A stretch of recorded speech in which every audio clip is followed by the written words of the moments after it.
Hello বন্ধুরা, সবাই কেমন আছো? আশা করি সবাই ভালো আছো, আমিও ভালো আছি। আজকে আমি মোগলাই পরোটা বানাবো। ভালো লাগলে লাইক কমেন্ট শেয়ার করে দিও। আজকে বানাবো বন্ধুরা মোগলাই পরোটা। তার জন্য আমি ময়দা নিয়ে নিয়েছি পরিমাণ মতন লবণ, পরিমাণ মতন জল দিয়ে এবার সুন্দর করে মেখে নেব। মোগলাই বানানোর জন্য বন্ধুরা দুটো ডিম ভেঙে নিচ্ছি আমি। দেবো পরিমাণ মতন লবণ, কুচিয়ে রাখা পেঁয়াজটা একদম ছোট ছোট করে কুচি করতে হবে। বন্ধুরা কুচিয়ে রাখা একটা লঙ্কা দিয়ে দিয়েছি, ক্যামেরা বন্ধের জন্য আমি দেখাতে পারিনি।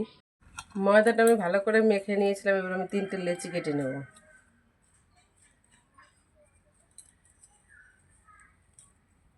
রুটিটা আমি বেলে নিয়েছি, এবার আমি ডিমটা দিয়ে দেবো। এবার আমি ভাঁজটা দিয়ে দেবো।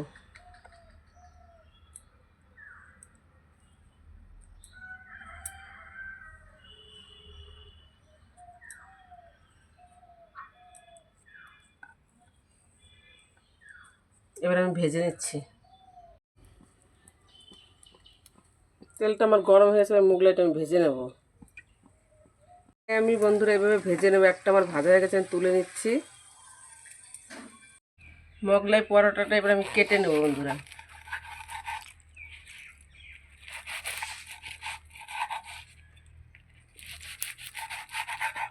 দেখো আমি কত সুন্দর করে কেটে নিয়েছি। এই পরোটাটা আমার হয়ে গেছে বন্ধুরা, দেখো কতটা সুন্দর হয়েছে।